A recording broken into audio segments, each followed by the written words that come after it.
This is News Talk. Well, as you can imagine, obviously Budget 2022 pretty much on all of the front pages this morning. I'm sure you've all had a look at how it affects you, and you don't need me to tell you what you think of the budget. So I'll just run you through what some of the papers are saying, starting with the Irish Independent. It calls it a giveaway gamble, that the government is gambling on winning back the support of voters of all ages with a budget aimed at putting money into the pockets of families, pensioners and young people. In its second budget since coming to power, the coalition moved away from addressing concerns about the pandemic, but instead they're looking at a broad range of welfare spending commitments and income tax cuts for workers. So they think, in the Irish Independent, that is all about putting money in people's pockets. The Irish Times, spending spread wide in €4.7 billion giveaway. The government unveiled a giveaway budget, increasing spending across a range of areas, including social welfare, housing, health and education, and also providing for an easing of the tax burden on workers. An unexpectedly rapid recovery of the economy in recent months will cut public borrowing, but the ministers, Paschal Donohoe and Michael McGrath, resisted pressures to expand their spending allocations. And I suppose you'd be wondering what the experts think about the budget. Well, the Irish Fiscal Advisory Council, which actually oversees the budget and gives government some recommendations, which sometimes the government ignores and sometimes listens to, they think in the council that the government has the economy on a more prudent path that will reduce borrowing and the debt ratio in the years ahead.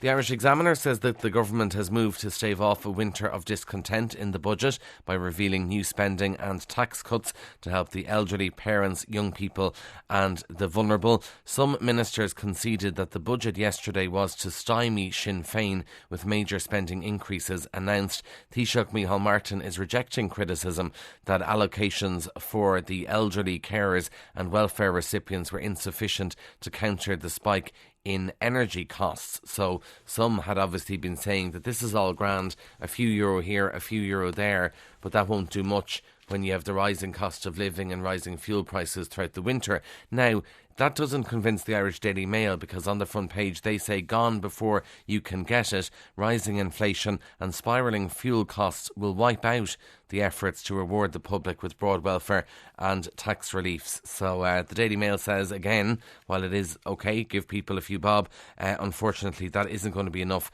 with the cost of inflation and fuel costs and all that stuff. And final budget story comes from the Irish Sun. A little but not a lotto is their headline there, and essentially what they're saying is that the budget yesterday ain't going to make you rich, but don't worry, because you can win tonight's €19 million rollover lotto jackpot if you really want to get rich. Budget won't make you rich, but at least tonight's lottery jackpot is still 19 million.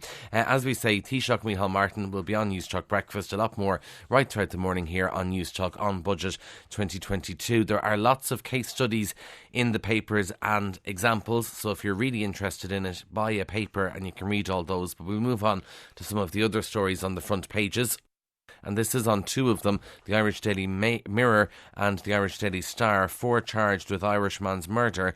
And this is the revelation that an Irish musician was beaten to death and his body dumped in a river in Georgia. Thomas Kennedy, who was just 28 years of age, from County Mayo, was attacked last night and his phone stolen, it has been reported. His devastated family said they are beyond heartbroken, and 4 people were charged with murder yesterday. An awful, awful story. And really, really sad, obviously, for the family there, and the Star and the Mirror have more details on that.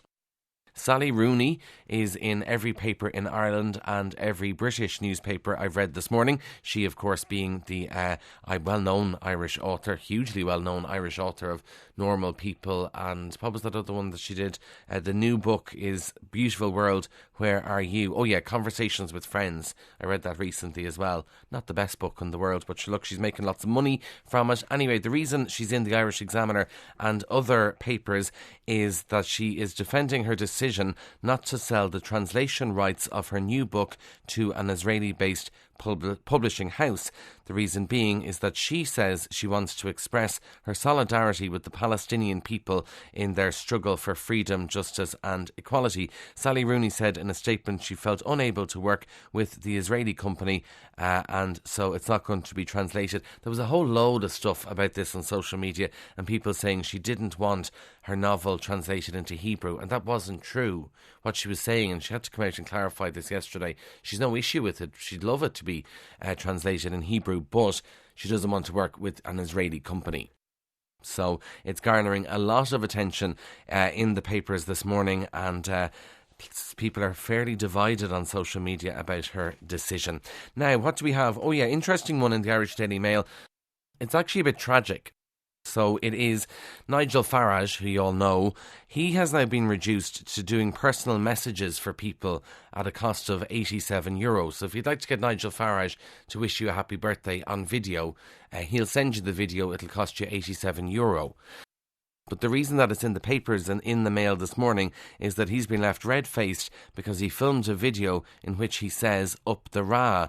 Nigel Farage says he was hoaxed into recording the video, believing it was a birthday greeting for someone who's called Ra. But actually, it wasn't. Someone was taking the you-know-what out of him. Mr. Farage claims he always refuses any video requests that contain inappropriate messages, but on this occasion, he didn't spot the hoax. So he signed off the greeting, saying "Up the Ra," before he raised a cup of coffee and took a sip. And the slogan has since become a trending topic on Twitter. He said, "This message is for Brian, Brexiteer, and I hope you have a great birthday. This comes from your good friend. Now, it's a bit early in the day, so all I've got is coffee, but I hope you enjoy a few pints with the lads tonight. Up the Ra." And he's had to apologise for that. As I say, you know, for someone who led Brexit and was such a senior politician and a senior figure in Britain, to now be recording birthday messages is a bit of a strange transition in life. Conor McGregor is in the papers this morning too. He's in the Mirror, and just, I mean, you talk about 19 million of the lotto tonight. That's absolute pittance compared to what he's making. Conor McGregor earns enough, we are told, to buy a new house in a matter of minutes. It's a survey by money.co.uk, and it looks at how long it would take the world's richest athlete to afford properties around the world. So Conor McGregor earns €290 a minute. So it's no surprise he could buy a house in the US in just 8 hours' time. That's how wealthy he is.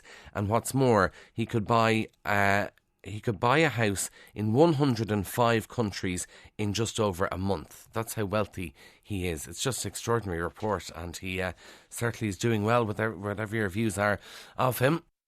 Now, the Star this morning has an interesting story on getting pints delivered, which is not something I thought about. We are told that a drone delivery firm could be delivering pints in plastic glasses soon to the driveways of customers in Dublin. So already this company, Mana Aero, is delivering groceries and things like that to households in Oranmore in Galway. But now they've had a successful trial where they've delivered pints on drones from the Thatch Bar in a pilot programme. That was obviously in County Galway. And now they say that very shortly they could be able to deliver pints to people in Dublin onto your driveway, and the pints are totally unaffected, we are told, after their flight in the air going around the country. On 106 to 108 FM and at newstalk.com. This is News Talk.